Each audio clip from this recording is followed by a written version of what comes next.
Tired of skyrocketing electricity bill of your home, factory or commercial space? Switch to solar power with AB Solar Power System. Cut your electricity bill up to 100%. Book a free consultation by our experts team. AB Solar Power Systems. Zero your electricity bill by powering a cleaner tomorrow. Iran తన nuclear ప్రోగ్రామ్ను పూర్తిగా ఆపివేయాలి అంటూ తాజాగా America కొత్త ప్రపోజల్ని ఒప్పందం కొరకు ఇరాన్కు పంపింది.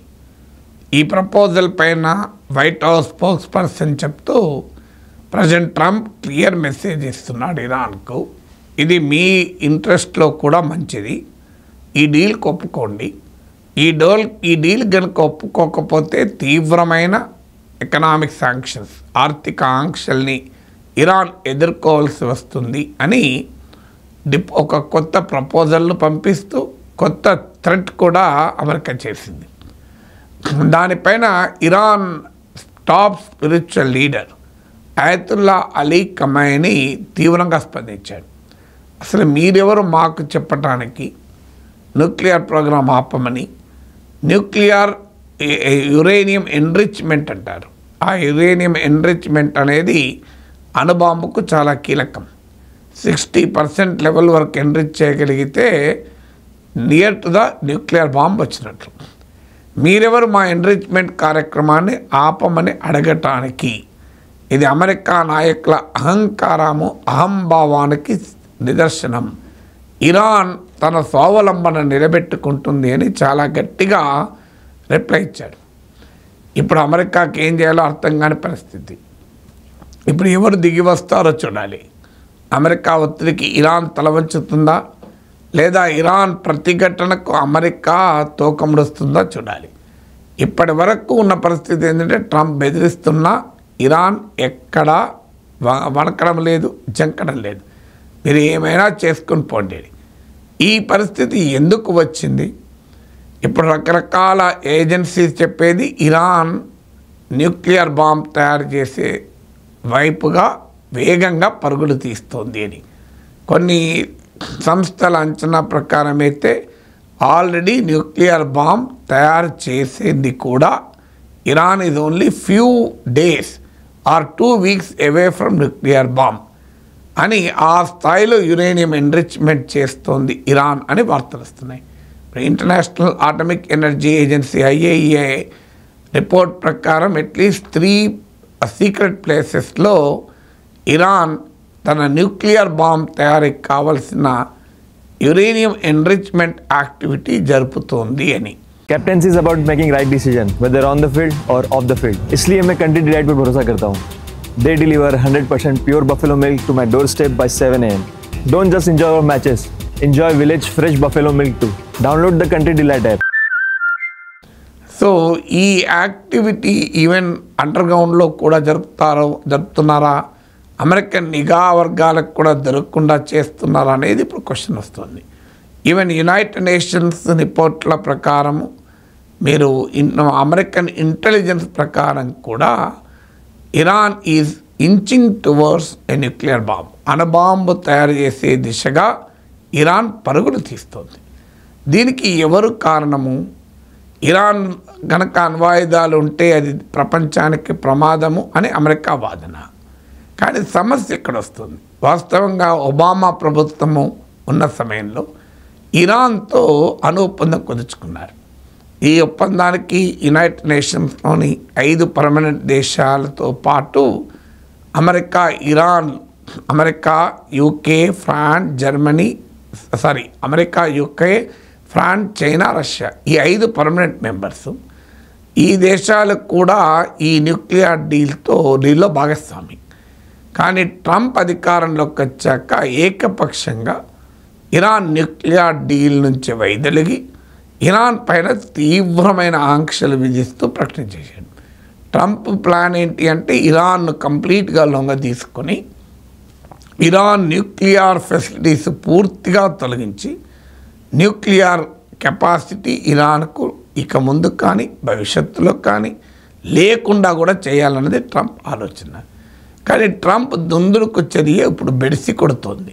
ఇప్పుడు మీకు తాజాగా UN రిపోర్ట్లు కూడా చెప్తున్నాయి ఏంటంటే ఈ ఒబామా కాలంలో ఇరాన్తో న్యూక్లియర్ డీల్ కుదుర్చుకున్న సమయంలో Iran was months away from nuclear bomb, అంటే అణుబాంబు తయారు చేయగలిగే సామర్థ్యం పొందటానికి కనీసం ఇంకా కొన్ని నెలలు పట్టే పరిస్థితులు ఉన్నాయి. కానీ ఎప్పుడైతే అమెరికా ఆంక్షలు విధించిందో, అమెరికా ఇరాన్ సెంట్రల్ బ్యాంక్ పైన, ఇరాన్ నేషనల్ ఆయిల్ కంపెనీ పైన ఇలా తీవ్రమైన ఆంక్షలు విధించింది. ఇరాన్ ఎకానమీ నాశనమైపోతుంది, ఇరాన్లో ఉన్నటువంటి ప్రభుత్వం అంతమైపోతుంది అని ట్రంప్ లెక్కలేశాడు. కానీ అవేమీ జరగలే. ఇరాన్ ప్రభుత్వ స్టెబిలిటీకి ఏమీ ప్రమాదం రాలే. ఇరాన్ ఎకానమీ ఇబ్బందుల్లో పడ్డా అలా నిలబడగలిగింది. కానీ ఎప్పుడైతే శాంక్షన్స్ విధించిందో అమెరికా, ఎప్పుడైతే అమెరికానే ఏకపక్షంగా న్యూక్లియర్ డీల్ నుంచి వైదొలిగిందో, ఇక ఇరాన్ పూర్తి స్వేచ్ఛగా న్యూక్లియర్ కార్యక్రమం మొదలుపెట్టింది. ఎన్రిచ్మెంట్ ఆఫ్ యురేనియం కూడా చేస్తూ వచ్చింది. ఎందుకంటే ఈ న్యూక్లియర్ డీల్ ఉన్నప్పుడు ఏమవుతుందంటే ఇంటర్నేషనల్ ఆటమిక్ ఎనర్జీ ఏజెన్సీ పర్యవేక్షణ ఉంటుంది. అంటే IAEA ఎక్స్పర్ట్స్ సూపర్వైజ్ చేస్తుంటారు, న్యూక్లియర్ బాంబు వైపుగా యాక్టివిటీస్ చేస్తుందా, అందులో మరీ ముఖ్యంగా యురేనియం ఎన్రిచ్మెంట్ చేస్తుందా అని. ఎప్పుడైతే ఇరాన్ న్యూక్లియర్ డీల్ నుంచి ట్రంప్ వైదొలిగి శాంక్షన్స్ పెట్టాడో, ఇరాన్కు భయపడాల్సింది ఏమీ లేకుండా పోయింది. జరగాల్సింది ఎలాగో జరిగింది. అందువల్ల ఇరాన్ స్వేచ్ఛగా మరింత వేగంగా న్యూక్లియర్ ఎన్రిచ్మెంట్కు మొదలుపెట్టింది.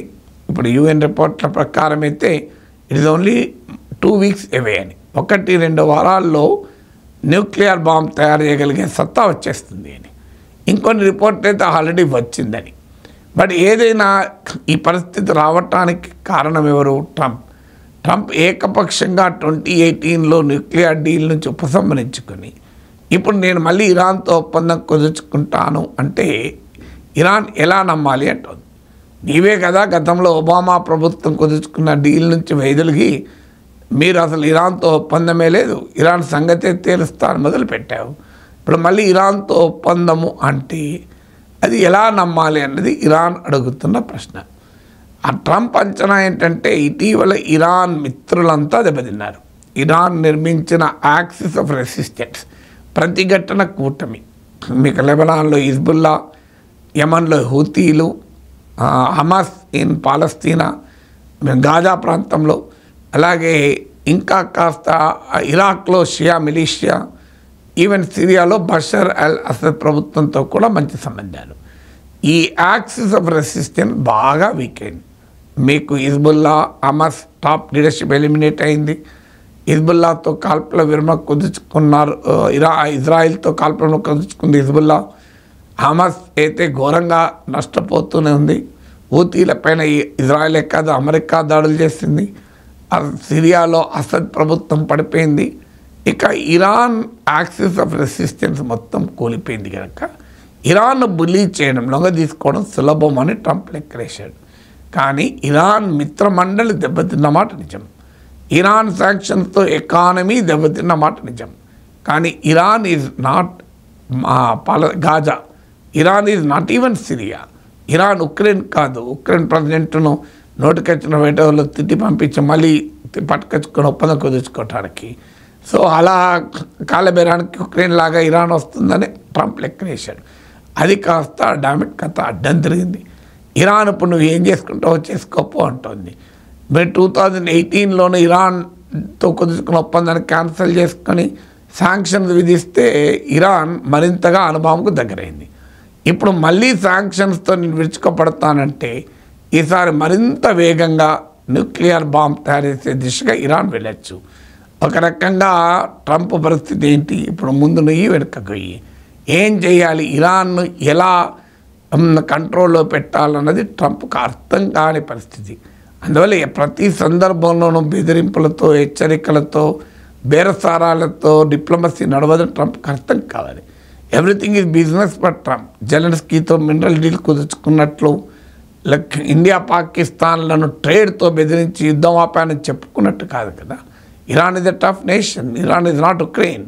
సో అది ట్రంప్కి ఇంకా అర్థం కావడం లేదు.